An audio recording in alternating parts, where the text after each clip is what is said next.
Hello बच्चों, मैं शिवम चौहान अपने YouTube channel Shivam physics classes पर आपका बहुत बहुत स्वागत करता हूं। बेटा, हम कर रहे हैं फिजिक्स का क्रैश कोर्स और इसमें हमारा चल रहा है चैप्टर नंबर 5 वैद्युत चालन, इलेक्ट्रिकल कंडक्शन। बच्चों, इस चैप्टर की सारी समरी मैंने आपको याद करा दी है। अति लघु प्रश्न, एक एक अंक वाले प्रश्न भी सारे हमने याद कर लिए हैं और साथ ही कॉन्सेप्चुअल क्वेश्चन, डेरिवेशन, वे सब हम इससे पिछले लेक्चरों में कवर कर चुके हैं। आज हम करने जा रहे हैं इस चैप्टर के सारे न्यूमेरिकल क्वेश्चन। और बेटा, मैंने आपको बताया था कि इस चैप्टर के जो न्यूमेरिकल हैं वे आपके बोर्ड एग्जाम के लिए, चाहे यूपी बोर्ड हो या कोई सा भी उत्तराखंड बोर्ड हो या सभी कॉम्पिटिशन एग्जाम जो है, नीट का, जेई का, ठीक है, जो भी आप कंपटीशन में बैठने जा रहे हैं उन सब के लिए इस चैप्टर के न्यूमेरिकल बहुत इंपॉर्टेंट हैं। इसमें पार्ट में जो सरल परिपथ बने हुए आएंगे और उनमें कुल प्रतिरोध निकालना भी आपको मैं सिखाऊंगा। ठीक है बच्चों, तो आइए शुरुआत करते हैं आज के अपने न्यूमेरिकल क्वेश्चन। बच्चों, पहला क्वेश्चन है, क्वेश्चन नंबर 1 को ध्यान से देखिए। एक तार में 5 मिली एम्पियर की धारा बह रही है। तार में धारा जो बह रही है, तार में धारा, इसको लिखते हैं बच्चों आई से। आई बराबर 5 मिली एम्पियर। तो जहां भी मिली का मतलब 10 की घात -3 से गुना कर दो। 5 गुना 10 की घात -3 एम्पियर। बच्चों, अगर ये दे माइक्रो एम्पियर तो क्या करना है, 10 की घात -6 एम्पियर। माइक्रो में -6, मिली में -3, ठीक है, की धारा बह रही है। तार के अनुप्रस्थ काट से प्रति मिनट का मतलब ये होगा बच्चों, टाइम जो है 1 मिनट है, टाइम 1 मिनट। इसका सेकंड बनाइए, 1 मिनट में होते हैं 60 सेकंड, ठीक है। प्रति मिनट मतलब 60 सेकंड में कितने इलेक्ट्रॉन गुजरते हैं। इलेक्ट्रॉनों की संख्या मतलब n हमसे ज्ञात करा रहा है। तो आप कैसे करेंगे भाई, धारा दे रखी है, टाइम दे रखा है, इलेक्ट्रॉनों की संख्या, नंबर ऑफ इलेक्ट्रॉन पूछा है। तो बहुत आसान क्वेश्चन है, 1 नंबर के लिए आपको बस सूत्र याद होना चाहिए। सूत्र मैंने आपको याद करा रखे हैं। धारा का सूत्र होता है I बराबर Q/T। अब Q को ओपन करिए, Q मतलब आवेश, Q बराबर होता है Ne/T। आवेश का सूत्र क्या होता है, Q बराबर Ne और अपोन में T एज इट इज रहेगा। अब वैल्यू रख लो बच्चों, I की वैल्यू हमारे पास है। पहले आप सेपरेट कर लीजिए N को, क्योंकि N निकालना है ना, तो N को अलग कर लो। तो N इज इक्वल टू हो जाएगा, ये गुना में पहुंच जाएगा I गुना T, अपोन में आ गया E। ठीक है बेटा, ये गुना में, जो भाग में है वो गुना में पहुंच जाएगा और जो गुना में है इनके साथ वो भाग में। ठीक है, समझ में आया।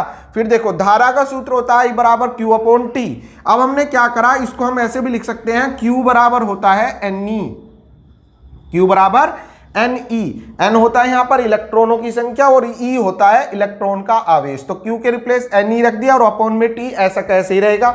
अब जो निकालना है उसको अलग कर लिया, हमने देखा N निकालना है तो N बराबर हो जाएगा, ये इधर चला गया, I Guna T upon E। अब वैल्यू रख देंगे, N बराबर I की वैल्यू रखिए 5 गुना 10 की घात -3 दे रखी है हमें।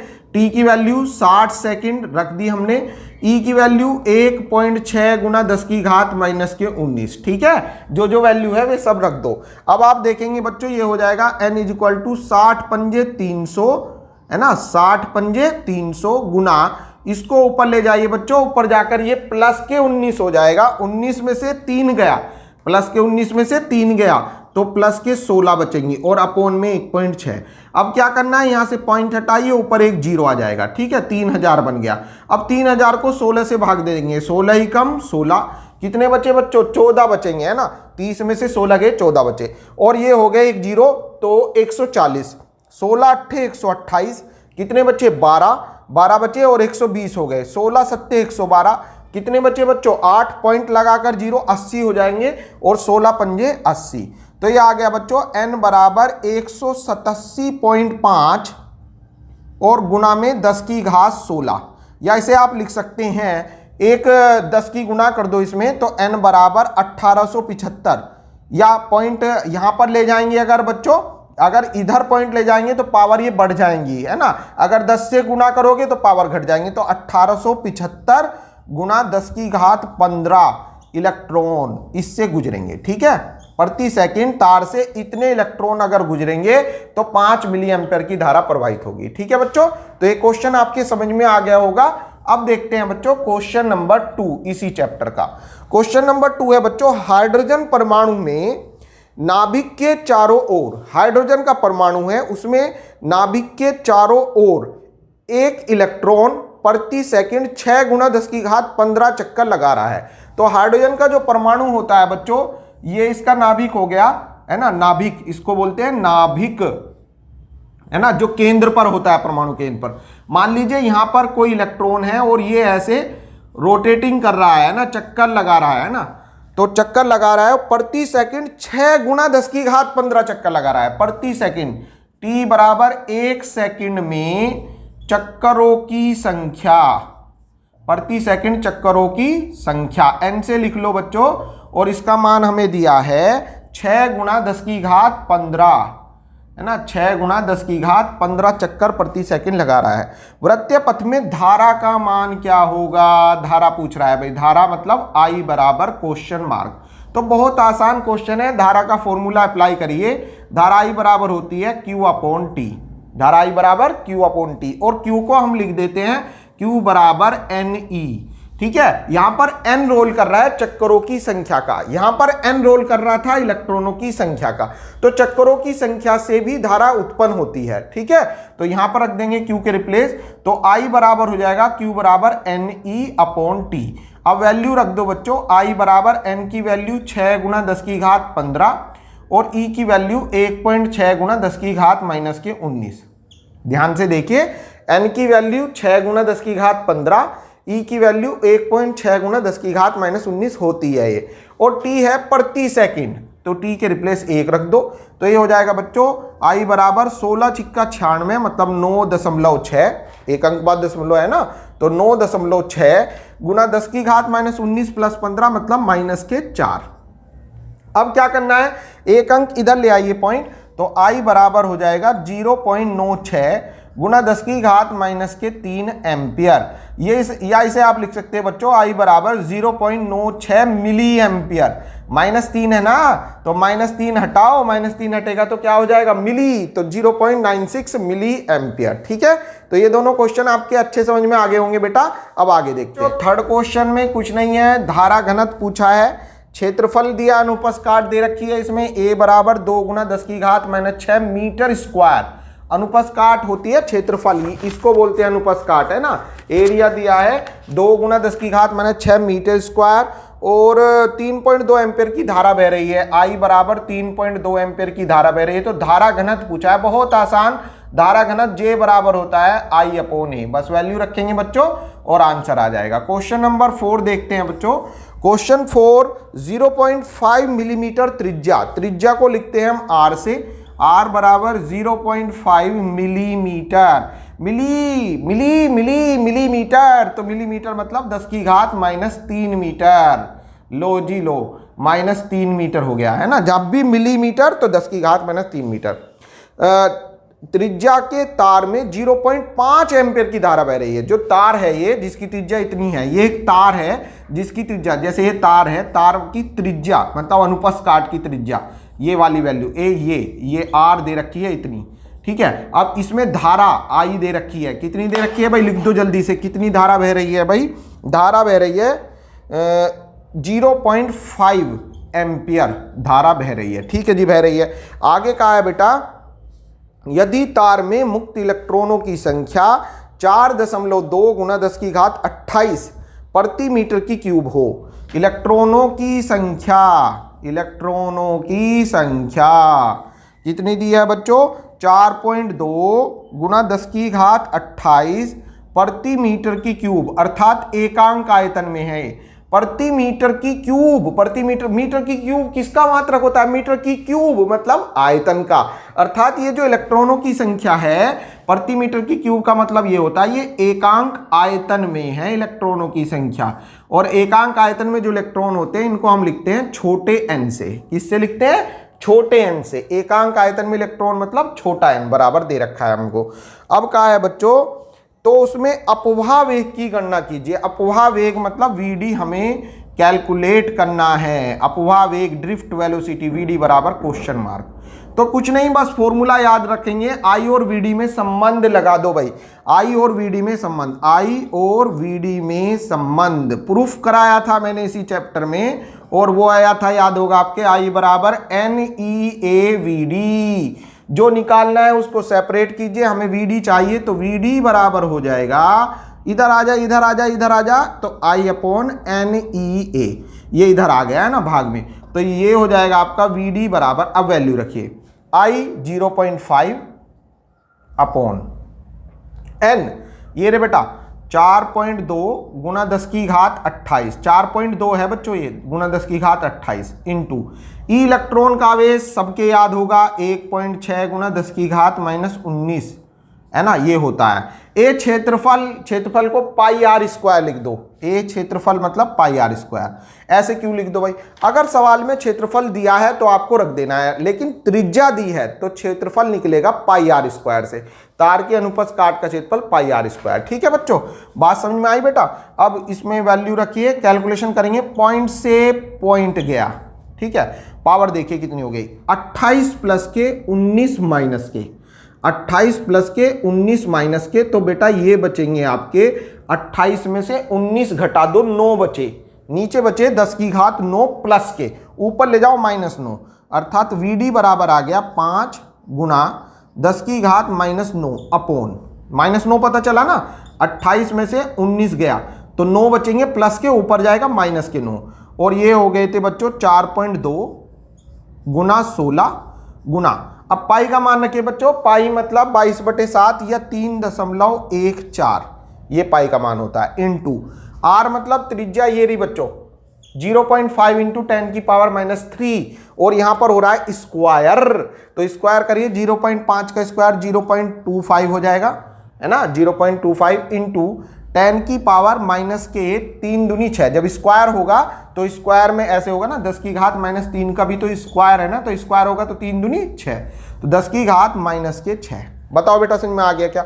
आई की वैल्यू सवाल में दी थी, रख दी, एन की वैल्यू सवाल में दी है, ये रख दी, ई की वैल्यू ये होती है हमारी याद है, वो रख दी, ए की वैल्यू नहीं दी है तो निकाल लो, ए बराबर पाई आर स्क्वायर, लो जी वैल्यू धर दी। अब आपको क्या करना है बच्चों, ये जो -6 है, चलो चलो भैया चलो, बुलावा आया है, माता ने बुलाया है, चलो ऊपर, ये भी ऊपर आएंगे तो +6 और -9, तो ये हो जाएगा बेटा 5 गुना 10 की घात -3, ये ऊपर गए ना, +6 -9, तो 5 गुना 10 की घात -3 अपॉन, अपॉन में जो बच रहा है लिख दो, अपॉन में है हमारा 4.2, ठीक है, गुना 16, ठीक है जी, गुना 3.14, ठीक है जी, और पॉइंट 25 को ऐसे लिख दो भाई, पॉइंट हटाओ, ऊपर एक के आगे 2 0, क्योंकि 2 अंक है ना, और 25 चौका 100, तो ऊपर बेचारा वो अकेला 5 अकेला पढ़ रहा था, मैंने उसके साथ एक दोस्त ले आया उसका 4, तो 4 गुना में आ गया, और नीचे जो बचे वे लिख दे भाई। ठीक है, अब आपको क्या करना है, उनकी गुना करो, 5 चौक 20 गुना 10 की घात -3, ठीक है बेटे, और नीचे है बच्चों आपका 4.2, इसकी गुना कर लो, 16 दूनी 32, 3 2 16 चौका 64 और 3 67, 67.2 गुना 3.14, ठीक है बेटा। अब आपको क्या करना है, बस इसकी 67 की 3.14 में गुणा करेंगे और 20 को इससे भाग कर देंगे, ठीक है, भाग दो देके जो आएगा उसको लिख देंगे, वही आपका इनटू में पावर यही रखना 10 की घात -3, तो पॉइंट समथिंग आपका आंसर आ जाएगा, इसकी गुणा करनी है और 20 को इससे भाग देना, तो 0 पॉइंट कुछ आ जाएगा, लिख देंगे, जो भी भाग देकर आएगा यही आपका आंसर। ठीक है बेटा, कर दोगे सभी बच्चे, आगे इसकी कैलकुलेशन कर लेना सभी बच्चे, इसको अपनी कॉपी पर नोट कीजिए, पढ़ते बेटा, पढ़ते हुए अपने कॉपी पेंसिल लेकर बैठें, जैसे ही सवाल आपको स्क्रीन पर चमके तुरंत उसको करना शुरू कर दें। ठीक है भाई, समझ में आ गया, इसको नोट कीजिए। अगला अब लो जी, क्वेश्चन नंबर 5 की ओर आ गए हम।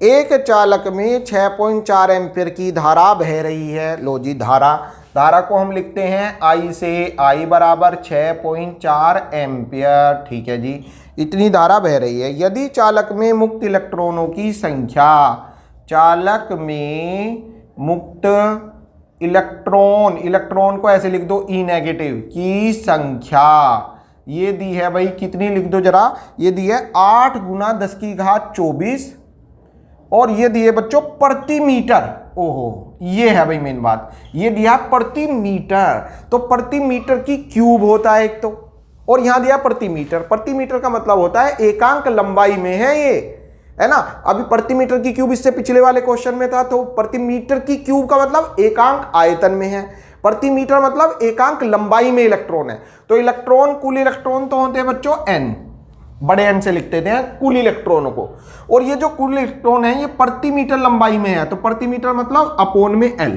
तो ये जो मान है बच्चों ये n अपोन l का मान होगा। किसका मान होगा ये? n अपोन l का। n माने कुल इलेक्ट्रॉन, प्रति मीटर लंबाई में तो अपोन में l कर दो, तो n अपोन l बराबर है 8 गुना 10 की घात 24, है ना, प्रति मीटर लंबाई में है। तो ये कह रहा है तो उनका अनुगमन वेग ज्ञात कीजिए। क्या निकालना है? अनुगमन वेग, मतलब ड्रिफ्ट वेलोसिटी या अपवाह वेग कहते हैं इसको, vd हमें निकालना है। तो बहुत आसान है बच्चों, ध्यान से बस आपको एक बात, ये वाली बात देखनी है। ये चालक में मुक्त इलेक्ट्रॉनों की संख्या प्रति मीटर लंबाई में दी है, अर्थात n अपोन l का मान दिया है। तो अब देखेंगे, चूंकि चालक में कुल इलेक्ट्रॉनों की संख्या बड़ा N बराबर होता है एकांक आयतन के इलेक्ट्रॉन, एकांक आयतन के इलेक्ट्रॉनों को हम क्या करते हैं? गुणा कर देते हैं कुल आयतन से। ठीक है बच्चों, कुल आयतन से अगर आप गुणा कर दो तो उस चालक में, चालक तार में टोटल इलेक्ट्रॉनों की संख्या आ जाएगी।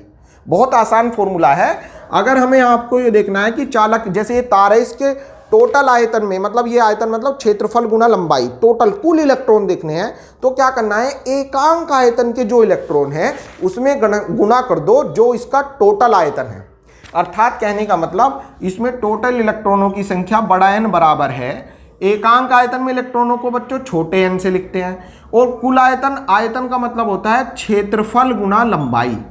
आयतन का मतलब क्या होता है? क्षेत्रफल गुना लंबाई। जैसे ये तार है, इसका अगर आपको आयतन निकालना है तो जो क्षेत्रफल है इसका अनुप्रस्थ काट का क्षेत्रफल a और मल्टीप्लाई विद इसकी लेंथ a इंटू एल, मतलब इसका टोटल आयतन। तो हमें क्या करना है? टोटल इलेक्ट्रॉनों के लिए एकांक आयतन के जो इलेक्ट्रॉन है उसमें गुणा कर दो इसकी और इसकी, तो टोटल इलेक्ट्रॉन बड़े N का मान आ जाएगा। ठीक है, तो ये हो गया बड़ा N बराबर NaL। अब ऐसे करा क्यों जी? क्योंकि हमें सवाल में दिया है एकांक आयतन में, एकांक लंबाई में इलेक्ट्रॉन। तो अब आपको यहां से इसको n अपोन l को सेपरेट कर लेना है, अर्थात n अपोन l बराबर हो गया, n अपोन l को इधर ले आया बेटा मैं, n अपोन l बराबर हो गया क्या? n अपोन l बराबर हो गया Na। कहने का मतलब जो n अपोन l का मान है वो Na का मान है। n अपोन l का जो मान है वो किसका मान है? Na का। अब n अपोन l का मान कितना दिया है वो रख दो, 8 गुना 10 की घात 24। तो बच्चों n अपोन l का जो मान है वो Na का मान है, और कितना है? 8 गुना 10 की घात 24। अब सवाल बहुत आसान बन गया, बस फॉर्मूला अप्लाई कीजिए। I बराबर NeAVD, जो निकालना है उसको न्यारा कर लो। क्या निकालना? VD। तो VD बराबर हो जाएगा, आजा आजा, I अपोन NeA। ठीक है बेटा, या इसको ऐसे भी लिख सकता हूं ना, गुणा में है, ये देखो गुणा में है तो I अपोन NeA, तो मतलब Na और इंटू E, मतलब मैंने Na को एक साथ कर दिया भाई, इनको जुदा नहीं होने देंगे हम, जुदा ना होने देंगे हम। तो VD बराबर हो जाएगा I, आजा आजा, I कितना है? 6.4 अपोन Na, ये रहा Na, 8 गुना 10 की घात 24, बुलाओ बुलाओ, 8 गुना 10 की घात 24, ये Na। E हमारे याद है, E का मान होता है 1.6 गुना 10 की घात -19 हो है यो। तो देखो जी, ये पॉइंट से पॉइंट गया, 16 4 जा 64, ठीक है, 4 1 जा 4, 4 2 जा 8। तो VD इज इक्वल टू आ गया बच्चों 1/2 इंटू पावर। देखिए अब 24 में से 19 गए तो 10 की घात 5 बचे। अब जो 10 की घात 5 बचे उनको आप ऊपर ले जाओ तो ये हो जाएंगे 10 की घात -5, या 1/2 का मतलब है VD बराबर 1 को 2 से भाग दो, 0.5 गुना 10 की घात -5 मीटर पर सेकंड। या इसको आप लिख सकते हो VD बराबर, अगर पॉइंट हटाऊं यहां से तो नीचे एक 0 आ जाएगा, 10 हो जाएंगे, उसको ऊपर ले जाएंगे तो अर्थात 5 गुना 10 की घात -6 मीटर पर सेकंड, इतना अनुगमन वेग होगा। ठीक है, इतने वेग से इलेक्ट्रॉन जो है तार में प्रवाहित होंगे। तो मैं अपेक्षा करता हूं बच्चों ये क्वेश्चन भी आपके अच्छा समझ में आ गया होगा। सभी बच्चे अपनी बुक कॉपी में नोट कीजिए। इससे आगे देखते हैं। देखिए बच्चों, क्वेश्चन नंबर 6 है हमारा। एक तार का प्रतिरोध R ओम है। तार का प्रतिरोध जैसे ही दे उसको नोट कर दो भाई। क्या दिया है? प्रतिरोध बराबर बड़ा R ओम। ये ओम का साइन होता है बेटा। प्रतिरोध R ओम है। इस तार को खींचकर इसकी लंबाई n गुना कर दी जाती है। तार को खींचा और लंबाई n गुना कर दी। अब एक बात बताइए, जब तार को हम खींचेंगे तो तार के द्रव्यमान पर क्या प्रभाव पड़ेगा? जैसे सपोज कीजिए तार का वजन 1 किलोग्राम है और इसको हमने खींच दिया, तो खींचने पर द्रव्यमान पर क्या प्रभाव पड़ा? तो आपका जवाब होगा द्रव्यमान पर कोई प्रभाव नहीं पड़ेगा। भाई जो वजन है, वजन तो जू का तो रहेगा। तार को खींचा, क्या बदला? लंबाई बदली, क्षेत्रफल बदला। क्षेत्रफल मतलब मोटाई बदल गई है ना, क्योंकि मोटाई घट जाएगी, लंबाई बढ़ जाएगी। लंबाई बढ़ जाएगी, मोटाई घट जाएगी जब खींचेंगे, लेकिन वजन अर्थात द्रव्यमान ज्यों का त्यों रहेगा। ठीक है, तो इस बात को हम नोट करते हैं पहले। चूंकि तार को खींचने पर भी द्रव्यमान, तार का जो द्रव्यमान है वो नियत रहेगा। तो इससे क्या करे जी? इस बात को लिखो जी। अर्थात कहने का मतलब ये है कि तार का खींचने से पहले का द्रव्यमान मतलब m1 बराबर होगा खींचने के बाद का द्रव्यमान m2। m1 कब है? खींचने से पहले का। m2 कब है? खींचने के बाद का। अब द्रव्यमान का फॉर्मूला होता है द्रव्यमान बराबर आयतन गुना घनत्व। आयतन गुना घनत्व कब? खींचने से पहले का। फिर यहां पर भी आयतन गुना घनत्व कब? खींचने से बाद का। ठीक है जी। अब आयतन का सूत्र होता है आयतन बराबर क्षेत्रफल गुना लंबाई। आयतन बराबर क्षेत्रफल गुना लंबाई। तो मान लीजिए पहले क्षेत्रफल था A1 और लंबाई थी L1। और घनत्व डिपेंड करता है तार के पदार्थ पर। अब सोचिए, सपोज करो ये तार लोहे का बना है। ठीक है, जब हम इसे खींच देंगे तो ये किस चीज का बन जाएगा भाई? लोहे का ही रहेगा। खींचने पे पदार्थ पर कोई प्रभाव नहीं पड़ता, अर्थात घनत्व पर भी कोई प्रभाव नहीं पड़ेगा, क्योंकि घनत्व जो है वो तार के पदार्थ पर ही निर्भर करता है। तो घनत्व D रहने वाला है। ठीक है, बराबर यहां पर भी ऐसे A2 इंटू L2, खींचने के बाद का क्षेत्रफल A2 मान लो, लंबाई L2 और घनत्व D ही रहने वाला है। D से D भाग गया। ठीक है बेटा, अब आप क्या करोगे? लंबाई तू आजा, क्षेत्रफल तू उधर जा, भैया के पास L1 के नीचे L2, तू उधर भाग A2 के नीचे A1। ठीक है जी, ये आ गया L1 अपॉन L2 बराबर A2 अपॉन A1। ये इक्वेशन नंबर फर्स्ट मान लीजिए। अब चूंकि तार का खींचने से पहले प्रतिरोध, खींचने से पहले क्या? पहले प्रतिरोध कितना होगा? प्रतिरोध का सूत्र होता है R बराबर rho into L upon A। कहां से आया? इसी पाठ में सिद्ध कराया था विशिष्ट, इससे पिछले लेक्चर में विशिष्ट प्रतिरोध का सूत्र याद होगा। रो बराबर R into A upon L, ये फॉर्मूला होता है। यहां से R को सेपरेट कीजिए, R बराबर rho into L upon A। यही क्यों लग रहा है यहां पर? प्रतिरोध का सूत्र तो R बराबर V अपॉन IB होता है, लेकिन बेटा ये जब लगेगा जब विभवांतर और धारा दी हो। ओम का नियम V अपॉन I जब लगेगा जब तार के सिरों के बीच विभवांतर दी हो, तार में बहने वाली धारा दी हो। यहां पर ऐसा कुछ नहीं दिया, यहां पर दिया बस तार को खींचा, लंबाई में परिवर्तन किया। तो समझ जाइए प्रतिरोध का सूत्र लंबाई वाला लगेगा, और लंबाई वाला सूत्र होता है R बराबर rho into L upon A। भली बात याद होना चाहिए आपके। अब यहां पर आपको क्या करना है? यहां पर R1, यहां पर L1, यहां पर A1, यहां पर रो1 नहीं। रो माने विशिष्ट प्रतिरोध। विशिष्ट प्रतिरोध भी जो होता है घनत्व की तरह ही होता है। ये भी जिस प्रकार घनत्व तार के पदार्थ पर डिपेंड करता है, उसी प्रकार विशिष्ट प्रतिरोध भी तार के पदार्थ पर निर्भर करता है। खींचने से पहले तार जिस चीज का बनाया है, खींचने के बाद भी उसी का ही रहेगा, अर्थात विशिष्ट प्रतिरोध भी नियतांक होगा। तो रो पे रो1 रो2 नहीं लिखना है। तार का खींचने के बाद प्रतिरोध R2 बराबर rho into L2 upon A2। ये फर्स्ट, ये सेकेंड, डिवाइड कर दीजिए बच्चों, भाग फर्स्ट अपॉन सेकेंड। जैसे ही आप फर्स्ट को सेकंड से करेंगे तो R1 अपॉन R2 बराबर रो से रो भाग देने पर रो से रो, ये बाहर बाहर अंदर अंदर, अर्थात L1 इंटू A2 अपॉन बाहर बाहर अंदर अंदर L2 इंटू A1। ठीक है बेटे। अब आप देखिए A2 अपॉन A1 किसकी वैल्यू है? A2 अपॉन A1 है L1 अपॉन L2, रख दो, क्योंकि A2 अपॉन A1 बराबर है L1 अपॉन L2। आ जा भाई, आ जा भाई, आ जा आ जा आ जा यहाँ आ जा। तो ये हो जाएगा R1 अपॉन R2 बराबर L1 upon L2 into A2 upon A1 है बच्चों L1 अपॉन L2, ऐसे लिख दिया हमने इसको।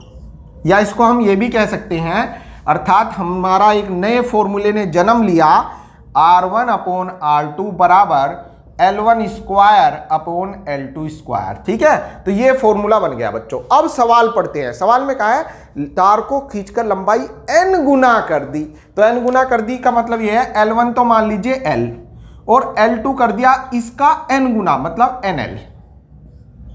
ठीक है, L1 तो मान लो L, L2 कितना कर दिया? L का n गुना, मतलब NL।